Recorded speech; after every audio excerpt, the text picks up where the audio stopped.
2025 is going to be a massive year for the Pokemon Company. We've got Legends Z to A coming out, and more than likely the announcement for Pokemon's 10th generation for its 30th anniversary. And we've gathered here today to discuss why these games won't be good. They'll be great.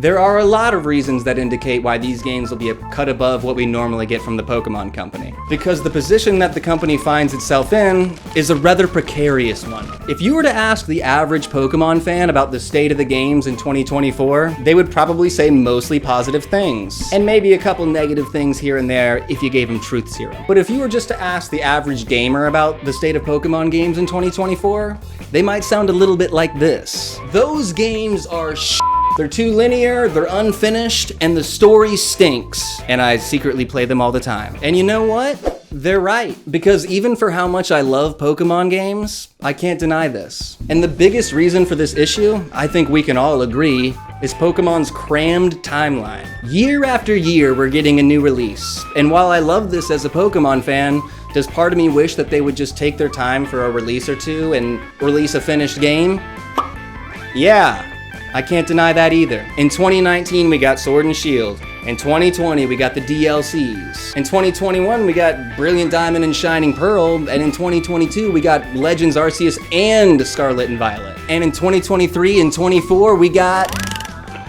Nothing. What? Nothing. We can't just sit here and do nothing.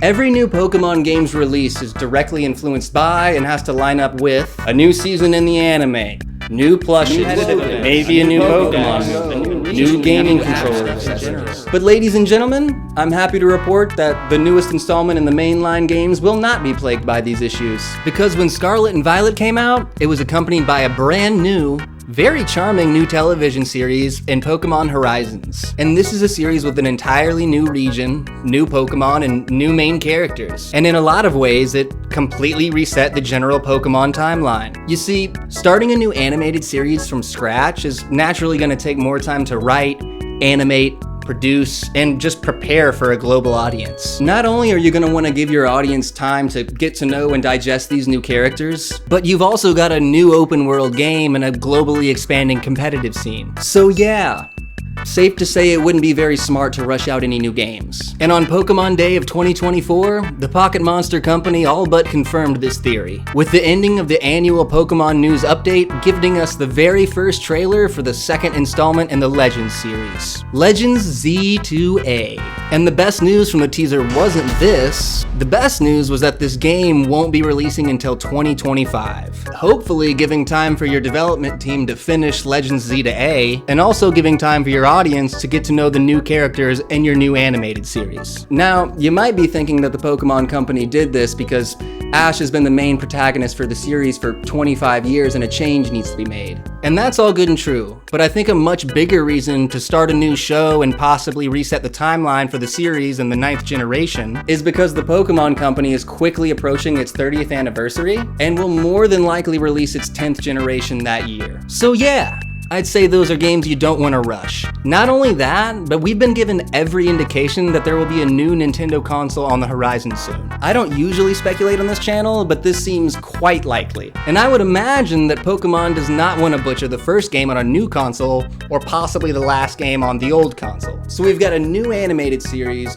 new battle mechanics, an incredibly important moment for the franchise coming, and Nintendo is likely to release a new console. So yeah, I'd say things are changing for Pokemon. Do you remember what it felt like to play Legends Arceus for the first time? Okay, new open world Pokemon game, let's get it. Oh my god. I'm gonna move like a ninja. Skirt, oh my god. It was fantastic. If the series induces any level of nostalgia for you, it was essentially like boarding a time machine to the earliest Pokemon game you played and reliving that feeling. And despite having new gameplay mechanics, new battle mechanics, and a new art style, Legends still had that warm, nostalgic feeling that you get playing any Pokemon game. Look at the size of this lad. It also had bloodthirsty Paris running around that could attack you at any point.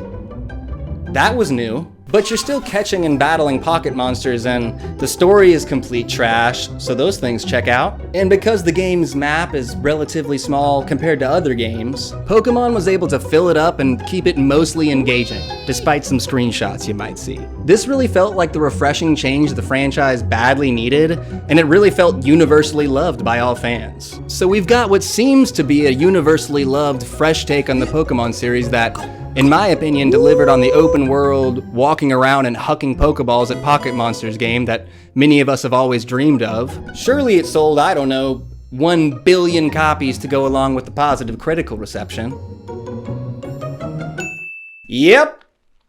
Legends Arceus really didn't sell that well. And despite where you think I might be going with this, I think this is a very good thing for us as fans. I'm no economist, but I would imagine that the Pokemon Company would like this copies sold number to go up a little bit, which really isn't that complicated. All you have to do is expand and improve on a lot of the ideas that you had with Arceus, which has essentially been guaranteed as Arceus was a game with literally one town, and Z to A looks like it's gonna have this grand, massive city building aspect for the adventure, which is awesome. Maybe you and your Pokemon will be able to build and craft together. We'll probably be able to ride more Pokemon and interact in more ways with our Pokemon. And the city building aspect will surely add a whole new aspect to the online and social experience of the gameplay. Fantastic.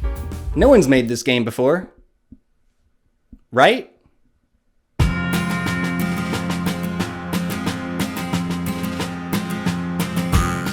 Now hear me out just for a couple minutes here. And no, I'm not gonna be talking about the guns. I have no idea why so many Pokemon fans get upset when you just merely mention Pal World. Competition drives the improvement of your idols, every company in the world, and even you. Without it, what's the point of even improving? You're gonna buy the same game anyways, because, well, no one else is doing it better. And regardless of whether you think Pal World is better or had improved elements on Pokemon, what you can't deny is that having some of the gameplay elements from Pal World, if executed properly, would be awesome in the Pokemon universe. I want to be able to ride whatever Pokemon I want, not just f***ing Weird Year. I want to build cities and join a guild with my Pokemon and friends. No, I don't want to begrudge a Pokemon with a mallet, but I do think the Palsphere animations and percentage chance to catch, those are really cool.